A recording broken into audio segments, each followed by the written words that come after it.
Vijay sir ஆட்சி அமைச்சிட்டாங்க.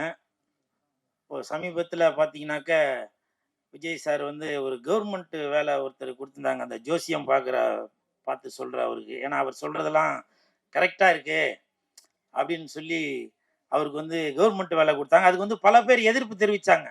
நான் இப்ப சொல்றேன், எதிர்ப்பு தெரிவிக்காம இருக்கணும் அப்படின்னாக்க, அது ஒருத்தருக்கு தான் நீங்க குடுத்துருக்கணும். அது யாருனாக்க டைரக்டர் பேரரசு சாருக்கு தான்.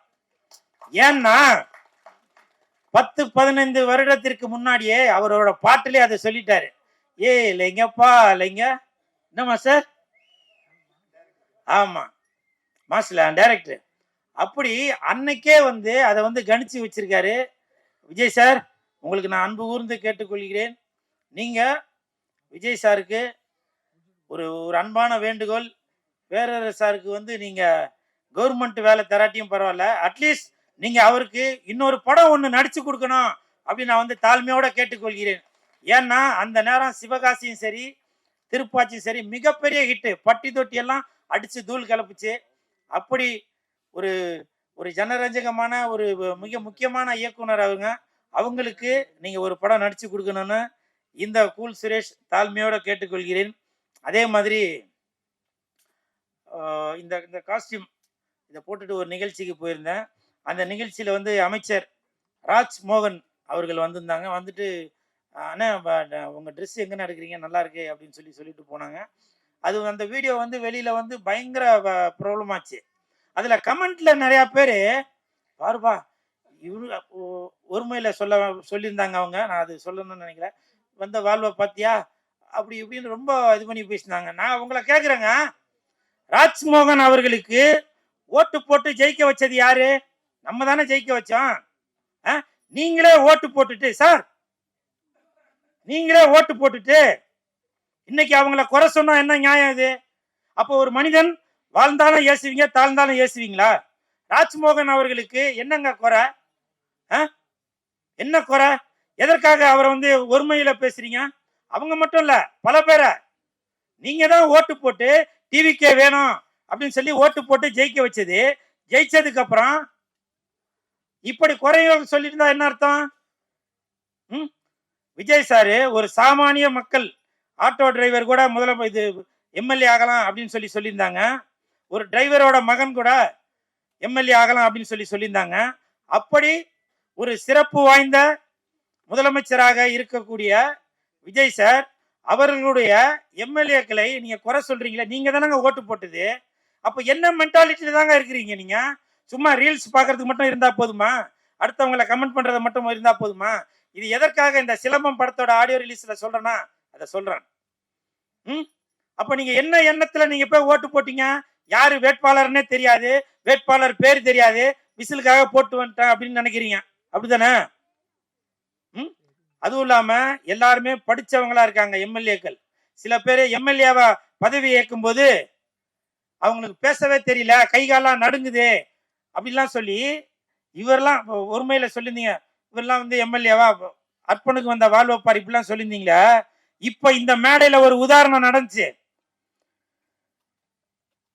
ஸ்டண்ட் யூனியனோட இப்போதைய தலைவர் அசோக் அவர்கள் பேசும்போது, அவர் பல படங்களை ஒர்க் பண்ணவரு, எத்தனை மாடியில இருந்து குதிக்க சொன்னாலும் குதிப்பாரு, பல தீக்காயங்கள் வெட்டுக்காயங்கள் இப்படி எதுக்குமே பயப்படாதவரு இந்த மைக்க பார்த்தவன பயப்படுறாரு, கால்லாம் நடுங்குது, குடிக்க தண்ணி கொடுங்கன்னாரு. அப்படி சார் இது சிரிக்க வேண்டிய விஷயம் இல்ல சார், சிந்திக்க வேண்டியது.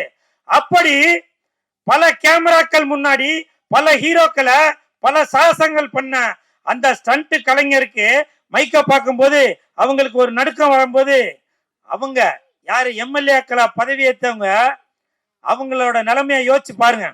அவங்க இதுக்கு முன்னாடி மைக்கில் நின்று பேசினவங்களா, பல கூட்டங்களை பார்த்தவங்களா?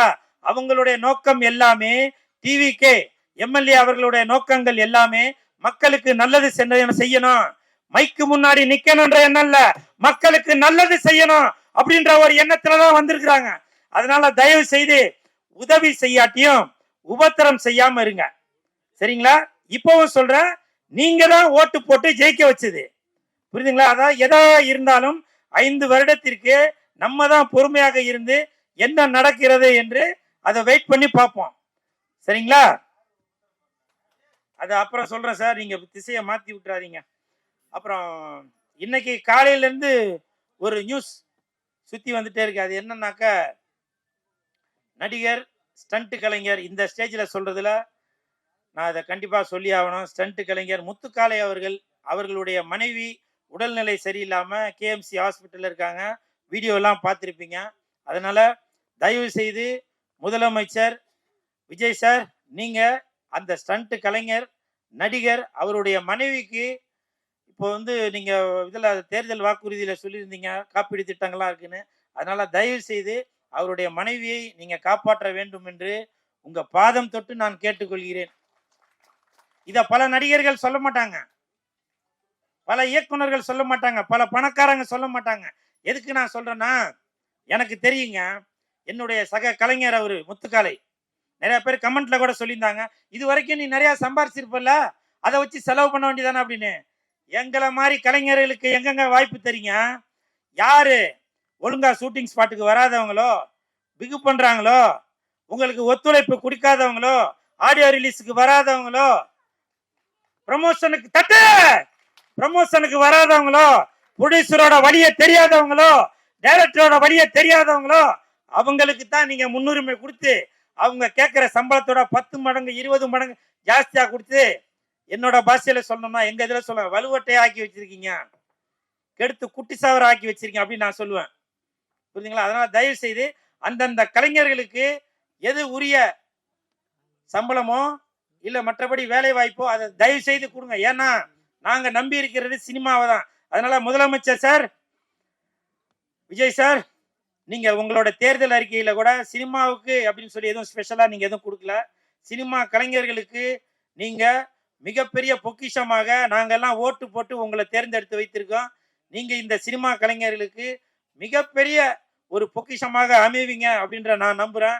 அது மட்டும் இல்ல, இப்ப நான் கார்ல வரும்போது அவரு முத்துக்காளையோட வீடியோ எல்லாம் பார்க்கும்போது, அப்போ லெஜண்ட் ரசிகர் மன்ற செயலாளர் திரு சுதாகர் அவர்கள் என்கிட்ட ஒரு வாக்குறுதி ஒன்று கொடுத்தாங்கன்னா, அவங்களுக்கு லெஜண்ட் ரசிகர் மன்றம் சார்பாக நான் எதனா உதவி செய்யறேன்னு அப்படின்னாரு.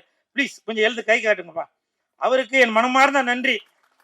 ஏன்னா புரட்சி தலைவர் எம்ஜிஆர் ஐயா அவர்கள் என்ன செய்து கொண்டிருந்தாரோ அதே வழியில தான் இப்ப லெஜண்ட் அவர்களும் போய் கொண்டிருக்காங்க. அதை வழிநடத்தி கொண்டிருக்கும் செயலாளர் சுதாகர் அவர்களுக்கு என் மனமார்ந்த நன்றிகளையும் வாழ்த்துக்களையும் தெரிவித்துக் கொள்கிறேன்.